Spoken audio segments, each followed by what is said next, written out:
We started our company, Girls Who Do Interiors, before we even graduated design school. And we turned to Chase for Business to build along with us. They had everything from banking to payment acceptance to credit cards all in one place. And with the Chase mobile app, our business is wherever we are. It's made for business owners who build to inspire. Learn more at chaseforbusiness.com. Make more of what's yours. Real customers compensated. Chase mobile app is available for select mobile devices. Message and data rates may apply. JP Morgan Chase Bank and a member FDIC.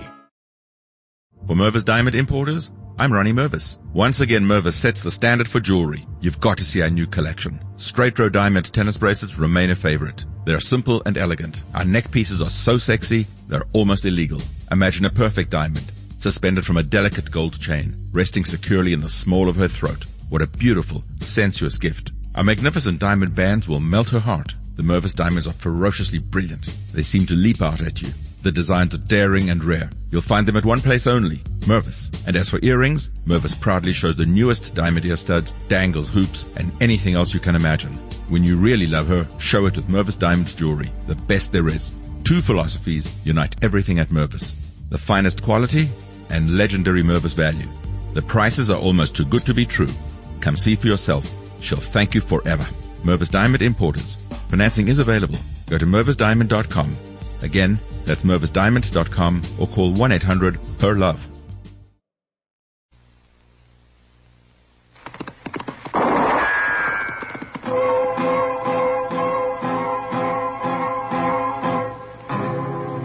Gunsmoke. Brought to you by L&M Filters. This is it. L&M is best. Stands out from all the rest.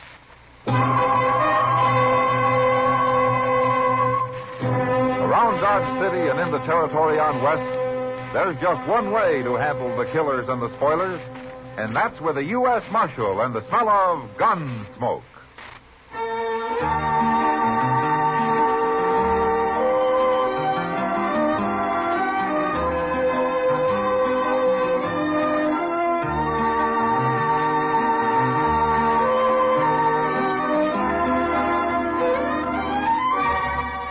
Gunsmoke, starring William Conrad. The transcribed story of the violence that moved west with young America. And the story of a man who moved with it. I'm that man. Matt Dillon, United States Marshal. The first man they look for and the last they want to meet. It's a chancy job, and it makes a man watchful. And a little lonely.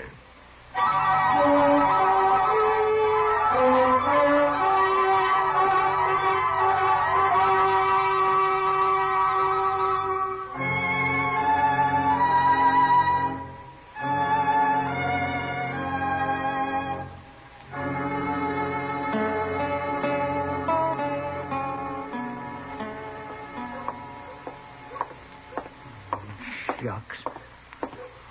Doggone the luck. Cuss it. Oh, hello, Chester. Oh, hello, John. Doggone the luck, anyway. Mr. Dillon? Well, how are you, Chester? How long you been standing here? Oh, not long. I'm waiting to go to dinner with Doc, if he ever comes out of his office, that is. Well, have you been here a half hour? No, not that long, I don't think. Why? Well, I thought maybe you'd seen Miss Kitty out here in the street somewhere. No, I haven't seen her. She's got to be someplace. Well, I expect she is, Chester. Well, there's no place I know of. I can't find her. How'd you try the Longhorn? Oh, no, sir. She's never in there before afternoon sometime. Oh, what about her room? That's where I was supposed to meet her, Mr. Dillon. But she ain't there, and nobody saw her. Nobody I talked to, anyway. Oh, she'll be around. Yeah, but it ain't like Miss Kitty not to be where she says she'll be. Now, don't get so worried, Chester. It can't be that important. Well, it's pretty important to me. Oh? Yes, sir. I got a date tonight with a little girl who works over at the Alphagenza. Oh, what's that got to do with Kitty? Well, my only pair of good pants got busted, Mr. Dillon, and Miss Kitty was patching them up for me. She told me to come pick them up today just before noon. No wonder you're worried. Is this a new girl that you got, Chester? Yes, sir. Well, she's new to me. little southern gal with a mouthful of honey, Mr. Dillon. Honey, huh? Mm-hmm. Well, that makes good bait for old bears like you. Oh, Mr. Dillon, I ain't no bear. Not really. Hello, Matt. Chester. Yeah, hello, Doc. Doc, how are you? Oh, I hope I haven't kept you waiting too long, Matt. Oh, that's okay, Doc. Now I won't have to worry if I'm the one that's late next time. Huh? I'm not the one that's late. Oh, you're not? No. Kitty is. Kitty. Yes, she said yesterday she'd be in at noon. Wanted me to look at a tooth that's been bothering her, and I promised I'd be there, but I can't wait forever. It seems like Kitty's late all the way around today, doesn't it? I was supposed to see her too, Doc, but I can't find her no place. Well, it doesn't matter. She's probably sleeping in for a change. No, she ain't. I've been to her room. Nobody saw her around there at all. Is that so? And she said she'd be there. Well, come to think of it, it's not like Kitty. When she says she'll be there, she's there. Yeah, it kindly worries me. Now, you two getting all worked up over nothing. Kitty isn't that clock-like, and Well, you then know it. where is she, Matt? I don't know where she is. Kitty's a big girl. She can take care of herself. Now, stop worrying about her. Hey, here comes Sam Noonan. Maybe he knows where she's at. Well, how would he know? Well, Miss Kitty works for him at the Long Branch, don't she? Sure, but Sam doesn't keep her on a string. Her time's her own. Morning, gentlemen. Hello, Sam. How are you, Hello, Say, Sam. Sam, you ain't seen Miss Kitty around today, have you? Oh, Chester, I ain't. Noticed you men standing here. Thought I'd come ask you. You mean that you're looking for her, too? Well, she was going to come to the Long Branch about 10 o'clock. Went down early to meet her, and she ain't showed up yet, Marshal. 10 o'clock's pretty early for Kitty, isn't it, Sam? Well, sure, but she was doing it as a favor to me. I want to get started repainting the place, and she was going to give me some ideas about making it real fancy. She said she'd be there, and I got a man waiting to go to work on it this afternoon. You know, it beats me. Kitty takes one morning off, and everybody in Dodge is out looking for her. Well, I don't know about everybody else, Marshal, but I do know when Kitty says she'll do something, she does it. That's just what we've been saying, Sam. Where do you think she's got to, anyway? I ain't gone looking for it, Chester. I've just been waiting. Matt, Yeah, what, Doc? Kitty might miss one appointment, but she'd never in the world miss 3. Who saw her last? You, Sam? What time did she leave the Long Branch last night? Oh, it was early, Marshal. It was real early. Oh, why? Where did she go? Well, she was talking to some dude from back east. I never saw him before, and they both disappeared about 10 o'clock. I don't know where they went. She didn't come back? That's the last I seen of her. Yeah. Who is this dude? You know his name? No, I don't. He was a tall, thin fella, had fancy clothes. That's all I know. I don't trust them dudes and never did. Well, maybe we better find him and talk to him. Well, where are we going to find him? The Dodge House, Chester. A man like that wouldn't stop anyplace else. Look, Doc, you better go ahead and eat. I'll join you if I can.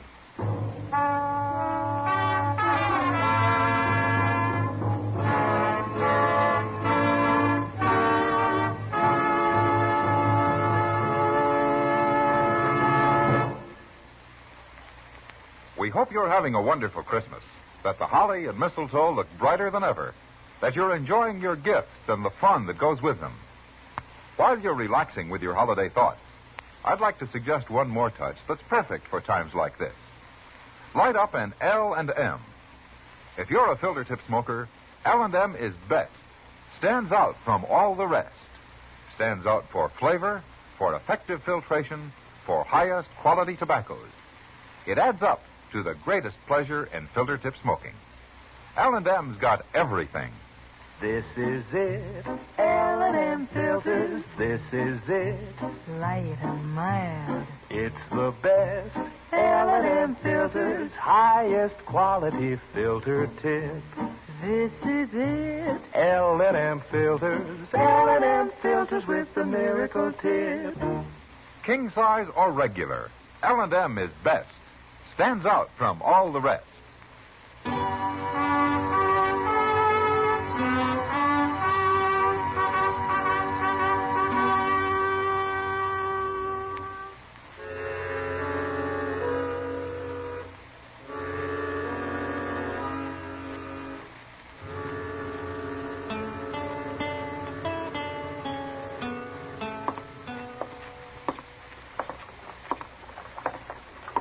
Hey, maybe this fella got her outside and knocked her in the head and robbed her, Mr. Dillon. Kitty doesn't carry money on her, Chester.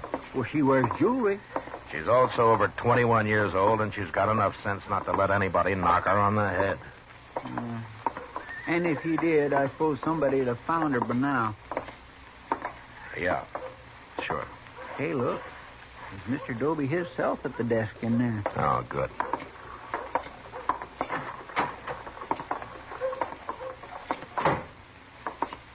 Well, hello, Marshal. Chester. Oh, Mr. Doby. Hiya, Doby. Now, don't tell me the Dodge House has taken in another gunman. You're going to shoot the place up again. Well, that wouldn't happen so often if you'd make your guests check their guns, Doby. Kind of people come in here to take the army to do that. That's a poor rule anyway. A man can always hide a gun. Or a knife. It's not that kind of a man I'm looking for this time, Doby. It's an Easterner. Some dude. What's his name? Well, I don't know his name, but he's tall and thin, and he's a sort of a fancy dresser. He's new to Dodge. Must be that fella Rackmill. Rackmill? He fits your description, but he sure didn't look like no troublemaker to me. What's he done? I don't know, Toby. I don't know. Maybe nothing. Is he in his room? No, he ain't. Funny thing, now you mention it. Clerk told me this morning that Rackmill didn't come in at all last night. He didn't? I didn't think nothing about it till now. Oh, you know how some fellas are. They get to playing cards or something. He ain't up to no good, Mr. Dillon. I just know he ain't. Doby, what do you know about him? I told you all I know. He come here day before yesterday. Said he was traveling around, seeing the West. I don't think he's working. He don't act sharp enough to be a gambler. Okay, Doby, thanks. Thanks very much.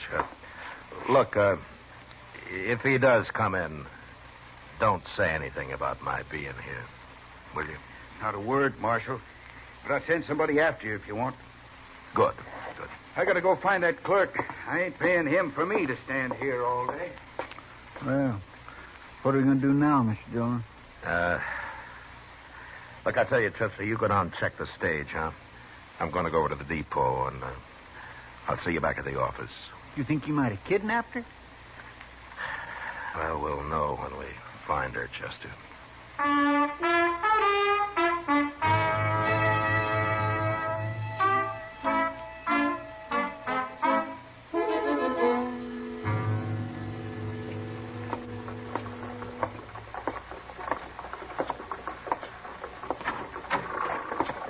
Did you find anything, Chester? Oh, hello, Doc. Oh, hello, Matt. Nobody ain't seen him at the stage office, Mr. Dillon. There's only one stage out today, and that left this morning, and they wasn't on it. Yeah, Matt, I didn't think there would be. What about the train? Did they leave on that? They remember Rackmill when he came in the other day, but he hasn't bought any ticket to leave. Then he must be somewhere in Dodge, Matt. I stopped by Miss Kitty's room on my way back, Mr. Dillon. She ain't been in yet. You know, they tell me back in New York, some policemen do nothing but look for people that are missing. That's how many disappear all the time. Do they find them, Doc? Sometimes, yes. Of course, they always check the city morgue first. Oh, that's where they find a lot of them. People that got killed, you mean? Mm-hmm. Well, some just fall down and die on the streets. Heart seizure, something like that kind of hits them. But, of course, a lot of them are victims of murder or killing of one kind of, fights and things like that. Yeah, it must happen a lot. They got so many people living there. It does, but it can happen anywhere, Chester. Only in New York, they're better organized to locate people that are missing and don't come home when they should. Always check the morgue first, huh? Yeah, that's the best place. It saves a lot of time and trouble. Hey, we ought to have a morgue here in Dodge. Oh, whatever. Oh, Jeff, we don't need one, but Dodge isn't big enough for a morgue. No, I guess it ain't. And besides, people don't come up missing here very often. Well, if you two well-wishers have got the morgue problem settled, I'd like to say something. Why, surely, Matt. Go ahead. If Kitty was in Dodge, we'd have heard from her by now. I'm presuming she's alive, of course, Doc, if that doesn't go too much against your theory. Oh, of course she is, man. Of course she is alive. I was telling Chester about things back east, that's all. And if she's left Dodge and she didn't go by stage or by train, then there's only one other way that she could have gone, isn't there? You mean she walked? That'd be about as likely as you walking somewhere, Chester. I don't know why I didn't think about it before. Let's go down to the stable.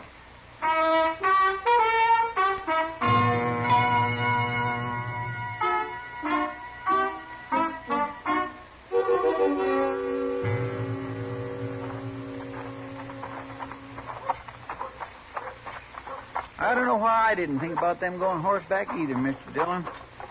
I guess maybe it's because they say that fellow Racknell's a dude. Horses don't seem his style.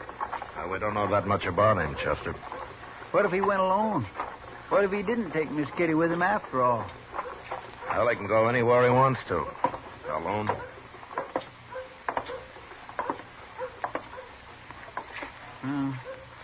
I don't see Moss Grimmick nowhere. Hey, Moss. Moss Grimmick. Hey. Here now. Who's doing all that hollering? He's laying in that stall over there, Mr. Dillon. He's been sleeping. Yeah. Oh, it's you, Marshal. Chester, you woke me up. I'm sorry to bother you, Moss, but I got to talk to you. Trouble, Marshal? Well, I don't know. But if there is, maybe you can help me. Always willing to help, Marshal. Tell me, have you rented out any horses lately, Moss? Last night or today? No, I haven't. Business has been mighty slow all week, Marshal. No, you haven't. You sure? Well, you mean saddle horses, don't you? Yeah, sure. I thought so. No man's gonna make a getaway in a buggy, is he? In a buggy? What, do you rent buggies? Not often, but I did last night. By golly, I'm glad you reminded me. He ain't brought it back yet. That fellow still got my buggy, Marshal. Who was it, Moss? Some stranger I never saw him before. Was he an Easterner? He ain't from around here, not in them clothes. Did he, have anybody with him? Yeah, he had a girl. She waited outside for him. I didn't pay no attention to her. It was a good moon last night, and they was going for a little drive. But I want my horse and buggy back, Marshal. You think they went and stole it? Tell me, Moss, did he say where they were going? He said something about Indian Spring. Asked me how far it was. I told him 20 miles. He figured that was too far, but said maybe they'd drive down to Hartway. What'll I do, Marshal? What time was it when they took the buggy? 10 o'clock, maybe? No, there's nothing down toward Indian Spring I know of, Mr. Dillon. There's hardly even any ranches down there. They must have run into trouble of some kind. Maybe that's it, Marshal. I'll tell you. I didn't bother to mention it since they wasn't going far, but one of the iron rims is off the left wheel on that buggy. Could be they hit a rock and the wheel busted. Yeah, maybe. But it doesn't take all night and half a day to walk 20 miles. But don't worry about your buggy, Moss. We'll find it.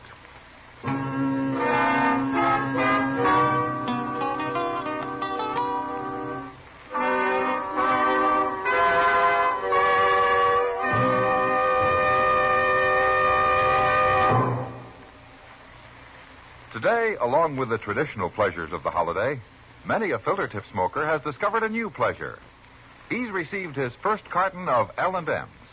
If it happened to you, and you've started to smoke those L&M's, you know how they stand out from all the rest. You're enjoying the incomparable taste of highest quality tobaccos.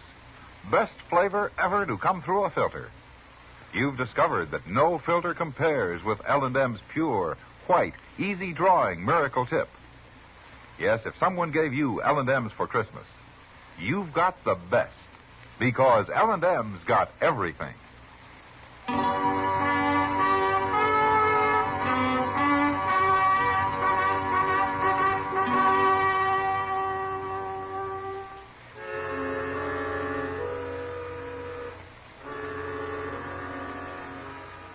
There was no trail going to Indian Spring, so all we could do was start out in the general direction and then ride back and forth across the prairie till we found the buggy tracks. That took an hour, but from then on it was easy. We covered the first 10 miles fast, so fast that we almost missed where the buggy had stopped and a woman's footprints led away from it. We followed these for a mile or two. And then up ahead, we suddenly saw puffs of smoke coming from a clump of box elder, Indian style. That must be Miss Kitty in there, Mr. Dillon. Yeah. Well, is she signaling or what? Well, it looks like it. And she must be in trouble. Maybe.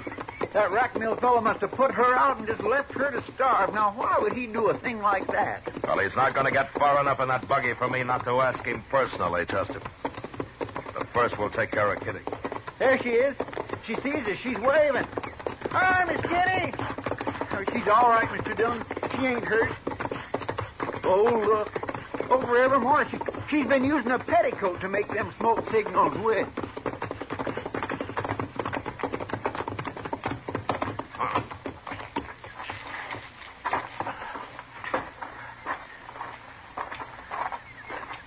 See my smoke signal? How you found me? No, we tracked you, Miss Kitty. Sure is good to see you. What's the matter with your ankle, Kitty? Oh, well, I turned it. It's not that swollen. How'd you know? Well, I could tell by your tracks back there that you were favoring it. I never noticed that. Well, that's why I had to stop walking, Matt. I knew it'd get worse and I'd never make dodge on it. I figured I was better off here than out in the prairie where I couldn't even build a fire. Well, that was smart of you, Kitty. Look, you can ride on one of our horses back, and we'll go double, huh? In this skirt? Huh. Well, one of us can wait here with you while the other one goes and fetches a buggy, okay? No, that'd take too long. I'll make it. I can ride side saddle if we don't go too fast. Okay. You must be hungry. Oh. You know, we didn't think to bring anything to eat. I'm starved. At least I've had water. There's a tiny little spring under that rock over there. Yeah. You're lucky you had matches, too. Oh, I wish I'd had a gun. It's alive with rabbits around here. Well, you could have trapped some if you'd stayed here long enough. I'll show you how someday. Thanks, but I hope I never need to know how. Oh, Chester, will you go get our hat and stuff and then throw some sand on that fire? All right, sir. And I'll have me a drink of water while I'm at it, too. Then we'll get started for Dodge, Kitty. Yeah, the sooner we get there, the sooner you can eat. A side of beef and a sack of potatoes would make a good start. And I come to think of it, I missed dinner myself. I'll join you. I'm sorry I'm so much trouble, Matt. As long as you're safe. You know, you had everybody worried. Me and Chester and Doc, Sam Noonan. I know. I've been thinking about it. Matt? Yeah. Well, I turned up missing, so you scout around and finally tracked me down clear out here in the prairie and find me standing around on one foot in a bunch of little trees playing Indian. And you don't even ask me how I got here. I know how you got here. Well, sure, of course. With Jim Rackmill and that fool buggy. Part way, anyhow. But that's not what I mean, man. Well, if he'd been out to kidnap or murder you, I guess you'd have mentioned it before this, wouldn't you? I felt so silly. I feel like a fool telling that. Well, go ahead, say it. It can't be that bad. Rackmill's an Easterner. He's never been out here before, and we got to talking, and he said he'd like to see the prairie in the moonlight. It was my idea we rent a buggy and take a drive for an hour or so. Anything to get out of that smoky saloon for a while. So we did. And he tried to hold your hand, and you got mad, and you slapped him. And you jumped down and you started walking. How'd you know that? I know you, Kitty. You know, sometimes you've got a terrible temper. Well, I paid for it this time. Honest, Matt, that's all he did. Tried to hold my hand. I believe it. You know, but you'd have been smarter if you just slapped him and let it go at that. You could have ridden back to Dodge in style. Why'd I have to act like a schoolgirl, Matt? I don't know, Kitty. Some people grow up slow. But I'll tell you one thing. It's a lot better than growing up too fast. Oh, thanks for that anyway, Matt. Hey, look out yonder, Mr. Dillon. Look what's coming. What? It's Rackmill in the buggy. I forgot all about him. Where in the world's he been all this time? Well, Looks like we ain't gonna have to run him down after all, don't it? Well, he didn't do anything, Chester. He tried to hold my hand. Well, he sure looks wild now. Now, listen, you two. You stay out of this. Leave Racknell to me. I'll handle him. Come on, Chester. Let's ease up those saddles, huh? Yes, sir. Miss Kitty. Miss Kitty, are you all right? Am I all right? I've been going crazy trying to find you. It was dark, and you disappeared so fast, and then I finally saw the smoke a while ago. You did, huh? How'd you know that smoke wasn't Indian? Well, I didn't know. In fact, I thought it must be. I had to make sure, Miss Kitty. Well, dude, you're a pretty brave man, Mr. Racknell. Oh, I knew it wasn't Indians as soon as I saw them. Have they been bothering you, Miss Kitty? What? Come on, Miss Kitty. Get in the buggy. Aren't you forgetting I got out of that buggy once? We'll talk about it later. Take my arm. Take it. Well, I'll say one thing, Mr. Racknell. You're sure right about going crazy. Please, Miss Kitty. No. I like it here. I've been real comfortable. I'm going to stay. Learn how to trap rabbits. I may decide to live here, Mr. Racknell. No, you don't understand. Miss Kitty, we're all alone, way out in the prairie. I don't like the looks of those men. I've got to get you out of here. You've got to get me out of here. You. Please be sensible before it's too late. It's already too late. Now, get in your buggy and go on back to Dodge. You can find it. I can find it, all right. I promise you I can. Come, Miss Kitty. Which way is Dodge? What? Why, it's right back there. You're pointing towards Texas. Well, it doesn't matter. We'll find it. I won't leave you here, Miss Kitty. I don't care how mad you get. Oh, I'm getting mad again, It doesn't matter. I don't blame you for last night. I apologize. I shouldn't have tried to hold your hand. I just lost myself for a moment, that's all. It won't happen again.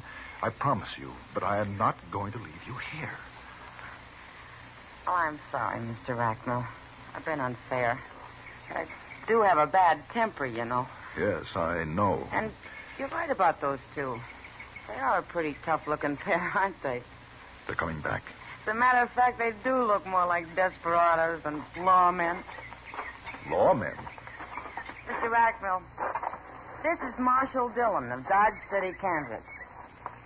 Marshal Dillon? And that's Chester Proudfoot. How do you do? How do you do? It's okay, Racknell. We're not after you. I didn't know that she knew you. I mean, I thought you were strangers. No, we're not strangers. In fact, we rode out here to find Kitty. I've been trying to find her, too. All night and all day, I've been driving round. Now, wait a minute. You men aren't going to make all this my fault. I only did what any lady would do. Kitty, you do a lot better if you get something to eat. Eat? What are we standing around here for? Matt, will you and Chester ride along with us? Sure we will, Kitty. And Mr. Racknell, when we get to Dodge, maybe you'll have supper with us. That's very kind of you, Miss Kitty. Good. Now, if you'll hold my hand, you can help me into the buggy.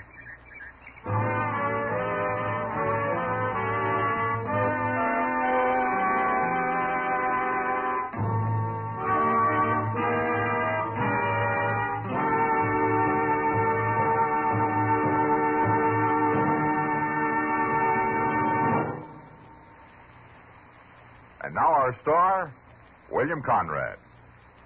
Thank you, George. Speaking for all the folks who make and sell Chesterfields as well as L&M filters, Liggett & Myers Tobacco Company, there are 1,300,000 retail dealers and more than 6,000 wholesale distributors. I sincerely hope this is the merriest Christmas ever for you and those close to you.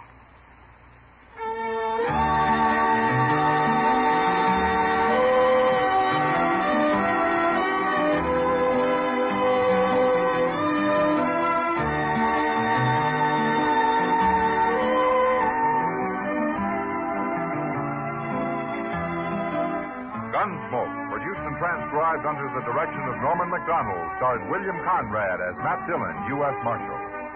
Our story was specially written for Gunsmoke by John Meston, with music composed and conducted by Rex Corey. Sound patterns by Tom Handley and Ray Kemper. Featured in the cast were John Daner, James Nusser, Barney Phillips, and Vic Perrin. Harley Bear is Chester, Howard McNear is Doc, and Georgia Ellis is Kitty. Join us again next week as Matt Dillon, U.S. Marshal, fights to bring law and order out of the wild violence of the West in Gunsmoke.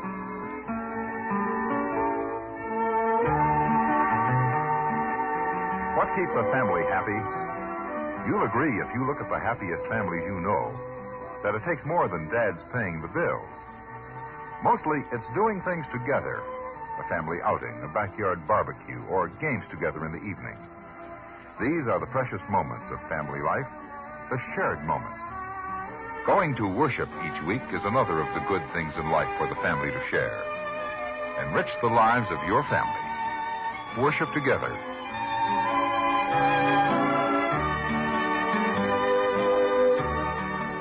Remember, listen again next week for another story of the Western frontier when Marshal Matt Dillon, Chester Proudfoot, Doc, and Kitty, together with all the other hard-living citizens of Dodge, will be with you once more. It's America growing west in the 1870s. It's drama. It's Gunsmoke. Brought to you by L&M Filters. This is the CBS Radio Network.